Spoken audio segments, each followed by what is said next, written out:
Hello दोस्तों, स्वागत है आपका इस चैनल पर जहां पर आपको मिलती है प्रतिदिन 80 शब्द प्रति मिनट के हिसाब से एक नई हिंदी डिक्टेशन। आज मैं लेके आया हूं आपके लिए एक नई हिंदी डिक्टेशन। आप मेरी इस डिक्टेशन को लाइक करें, शेयर करें और सब्सक्राइब करें। तो चलो दोस्तों, ज़्यादा समय नहीं लेते हुए शुरू करते हैं 10 सेकंड बाद।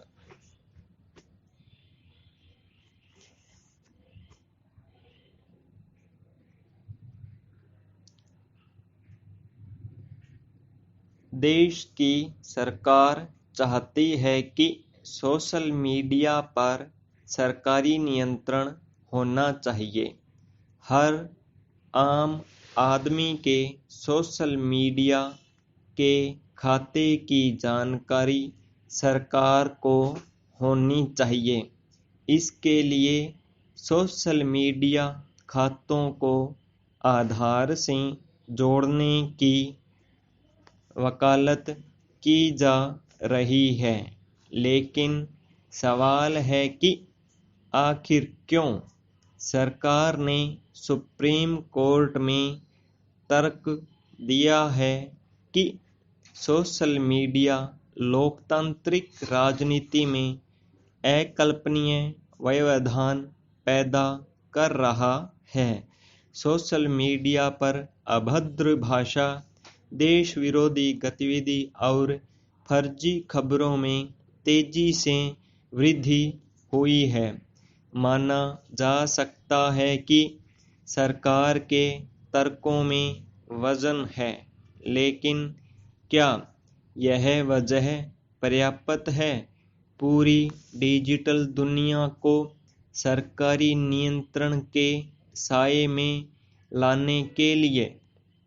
क्या आम आदमी की आवाज़ बन रहे सोशल मीडिया के परिपक्व होने से पहले ही उसका गला घोंट दिया जाए, क्योंकि सोशल मीडिया ने आम आदमी को सत्ता प्रतिष्ठानों से सवाल पूछने की ताकत दी है, क्योंकि सोशल मीडिया पर सरकारों के हर अच्छे बुरे फैसले को लेकर तर्क होते हैं, क्योंकि यहाँ सरकारों की गलत नीतियों पर युवा तीखे हमले भी करते हैं।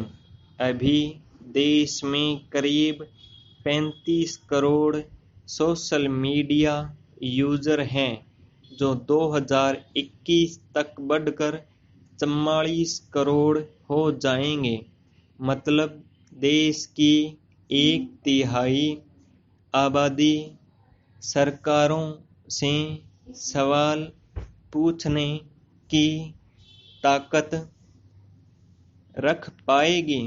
ऐसे में सवाल यही है कि क्या इस आबादी को चुप रहना सिखा दिया जाए या फिर उन कमियों को दूर किया जाए जिनके कारण सोशल मीडिया सवालों के घेरे में है। केंद्र और राज्य सरकारों की जिम्मेदारी है कि वे विचार प्रकट करने की नागरिकों की आज़ादी का सम्मान करें। अभी हाल में लंदन स्कूल ऑफ इकोनॉमिक्स ने एक स्टडी में कहा है कि भारत में मॉब लिंचिंग के मामले डिजिटल निरक्षरता के कारण नहीं है, बल्कि इसके लिए एक विचारधारा और पूर्वाग्रह से ग्रसित लोग जिम्मेदार हैं।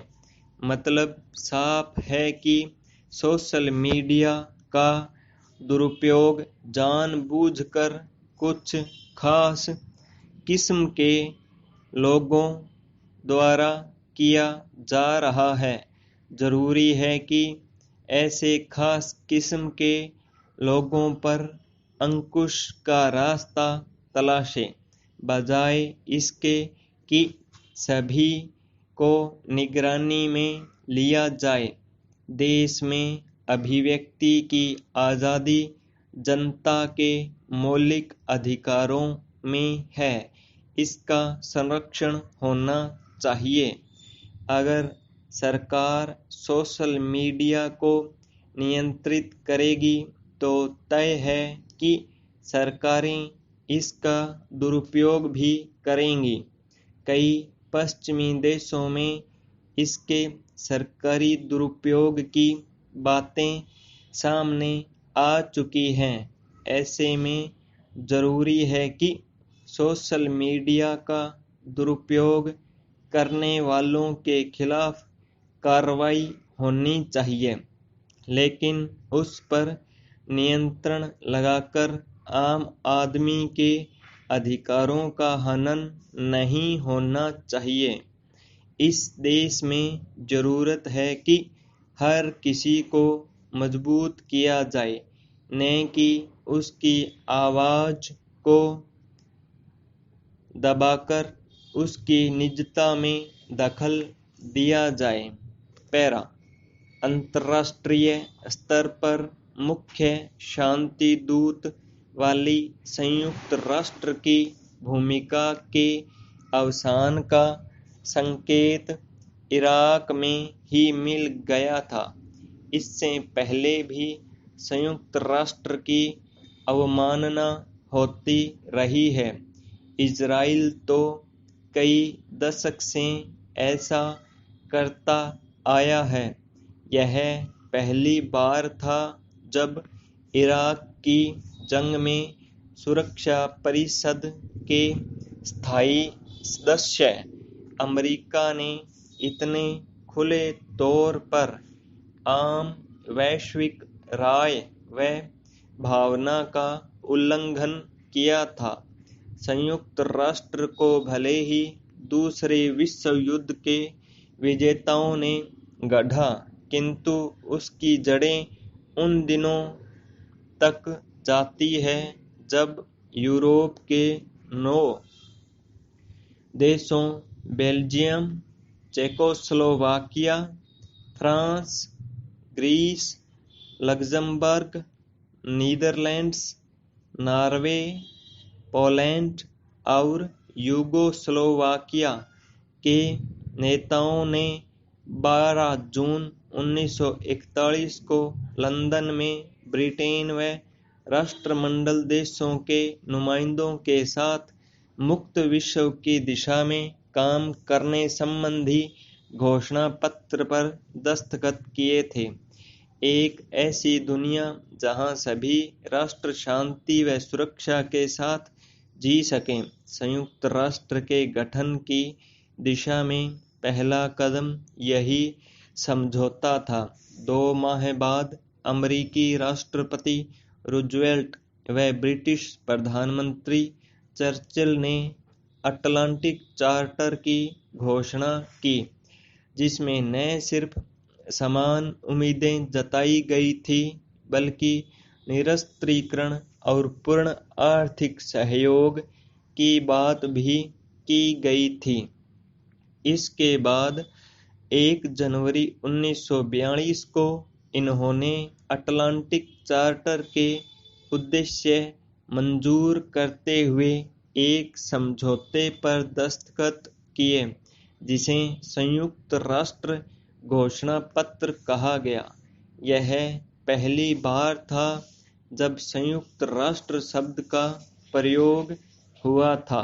हालांकि विश्व शांति के लिए बने संयुक्त राष्ट्र के औपचारिक गठन का इंतजार 30 अक्टूबर 1943 तक करना पड़ा, जब ब्रिटेन, चीन, रूस व अमेरिका ने आम सुरक्षा पर मास्को घोषणा पत्र पर दस्तखत किए। इसके बाद इन हस्ताक्षरकर्ताओं ने अगस्त से अक्टूबर 1944 के बीच वाशिंगटन में लगातार बैठकें की, जिनमें एक अंतर्राष्ट्रीय शांति दूत संगठन की स्थापना के लिए समूची योजना पर काम किया।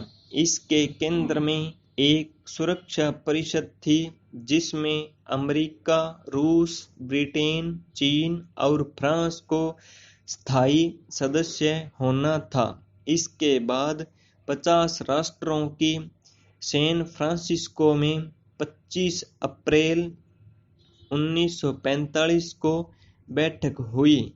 यह बैठक जर्मनी के आत्मसमर्पण से 12 दिन पहले और जापान की हार से 4 माह पहले हुई थी। पाई स्टॉप।